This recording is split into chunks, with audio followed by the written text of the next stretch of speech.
Okay everybody, I'm going to start working on the rear tire here for the bike. Since we got the front end done, we're going to start working on the rear, and you can see I don't have the bearing in this side, and this is the side where the brake goes.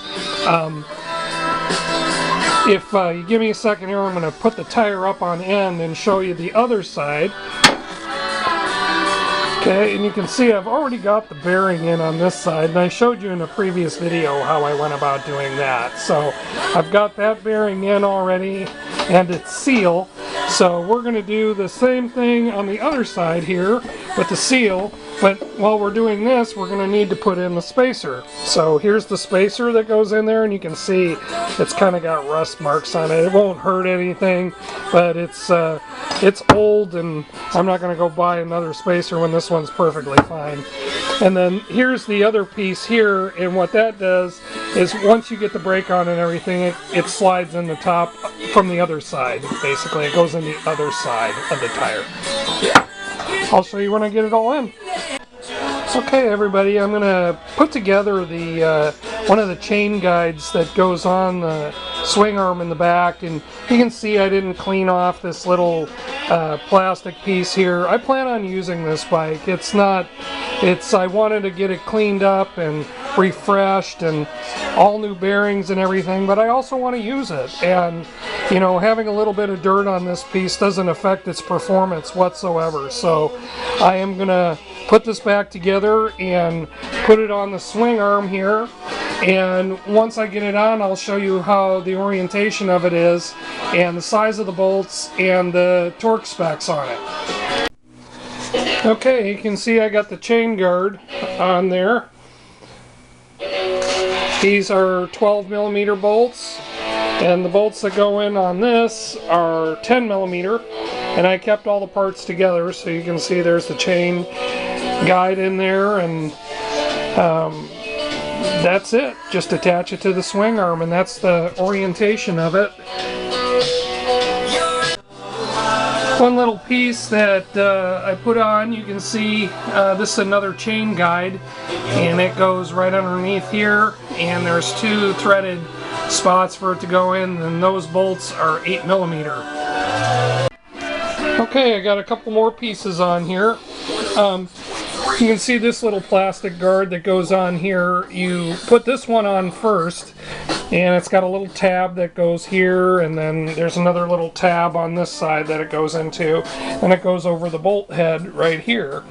And then you put this piece on, and you can see where it's connected here, and then there's a couple of points that it slides into. So there's one right here and one right here that it slides into. So you put the bolts in, and this one here's 10mm. This is also 10mm, and just snug them up. Okay guys, I've done another little thing here as I've been putting the bike together. I put the skid plate on the bottom, and one thing I found is you want to do the rear two bolts first before you do the one in the front. It'll make it easier to get it on.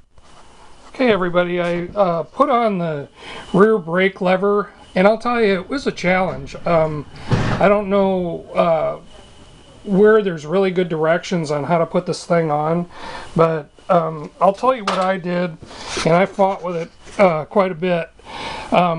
This part here, leave this out, but put it in here on the brake lever. Put the spring on to both sides where it connects, and you can see what side goes onto the brake lever. And then you'll have to kind of work it in, because this spring gets in the way, and there's not a lot of clearance in the back here for the cotter pin and the washer that goes on the back here.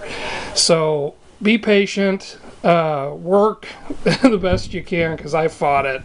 You can see I scratched my my engine, so I'm going to have to repaint that area. It's not that big of a deal, but it still was upsetting that I had all that painted and scratched it up.